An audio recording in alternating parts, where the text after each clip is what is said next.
FIFA ലോകകപ്പിൽ ഉസ്ബെക്കിസ്ഥാനെതിരെ ആദ്യ 11-ൽ 2 മാറ്റങ്ങളുമായി Portugal. João ഫെലിക്സും Reuben ഡിയാസും ആദ്യ 11-ലുണ്ട്. ബെർണാർഡോ സിൽവയെയും അരാഹോയെയും ഒഴിവാക്കി. സ്ട്രൈക്കർ റോളിൽ ക്രിസ്ത്യാനോ റൊണാൾഡോ തുടരും. അക്ഷയ് മോഹൻ വേൾഡ് കപ്പ് ഡെസ്കിൽ നിന്ന്.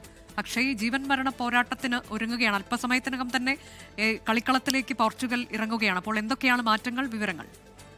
ഏറെ നിർണായകമായ ലോകകപ്പിലെ 2ാം റൗണ്ട് മത്സരത്തിൽ ക്രിസ്ത്യാനോ റൊണാൾഡോയുടെ പോർച്ചുഗൽ ഇറങ്ങുകയാണ്. അല്പസമയത്തുള്ളിൽ മത്സരം തുടങ്ങും. 10:30 തന്നെ മത്സരം ആരംഭിക്കും. 2 മാറ്റങ്ങളാണ് പരിശീലകൻ ഈ ഫസ്റ്റ് 11-ൽ വരുത്തിയിരിക്കുന്നത്.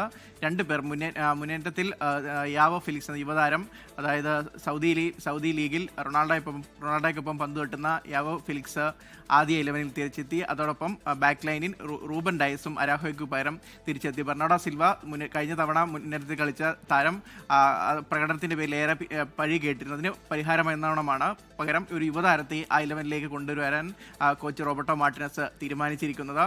ഏറെ നിർണായകമാണ് പോർച്ചുഗലിന് കെ ഗ്രൂപ്പിലെ ഈ മത്സരം എന്ന് പറയുന്നത്. ഈ മത്സരത്തിൽ ജയിച്ചേ തീരൂ. അതല്ലെങ്കിൽ ഗ്രൂപ്പിൽ 2ാം സ്ഥാനക്കാരായി യോഗ്യത നേടുകയാണെങ്കിൽ അടുത്ത റൗണ്ടിൽ ഇംഗ്ലണ്ടിനെ അടക്കം നേരിടേണ്ട ഒരു സാഹചര്യം പോർച്ചുഗലുണ്ടാകും. അതുകൊണ്ട് തന്നെ ഏറെ നിർണായകമാണ് ഇന്നത്തെ മത്സരം. വിജയിച്ചേ തീരൂ. കഴിഞ്ഞ മത്സരത്തിൽ കോങ്കോയ്ക്കെതിരെ പിണഞ്ഞ സമനില, ആ ഷോക്കിൽ നിന്ന് ക്രിസ്ത്യാനോയ്ക്കും കൂട്ടർക്കും പുറത്തു കടക്കണമെങ്കിൽ ഈ ഒരു മത്സരത്തിൽ ജയം അത്യാവശ്യമാണ്. അതിന് തയ്യാറെടുത്തായിരിക്കും ടീം ഇറങ്ങുക. ആദ്യ മിനിറ്റിൽ തന്നെ ഗോൾ നേടി ഒരു മാച്ചിലേക്ക് ഒരു ലീഡ് എടുക്കുക എന്നതായിരിക്കും തന്ത്രം. അതല്ലെങ്കിൽ കുറച്ചുകൂടി കടുപ്പമായിരിക്കും.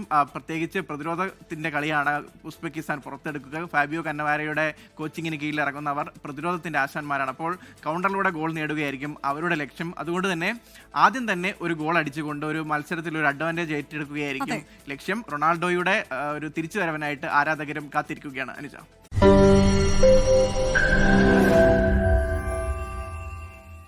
ലോകത്തെവിടെയായാലും ഏത് സമയത്തും 24 വാർത്തകളും ഓഗ്മെന്റഡ് റിയാലിറ്റി പാക്കേജുകളും എക്സ്പ്ലെയിനറുകളും വിശദമായി കാണാൻ ഞങ്ങളുടെ യൂട്യൂബ് ചാനൽ നിങ്ങൾക്ക് സബ്സ്ക്രൈബ് ചെയ്യാം.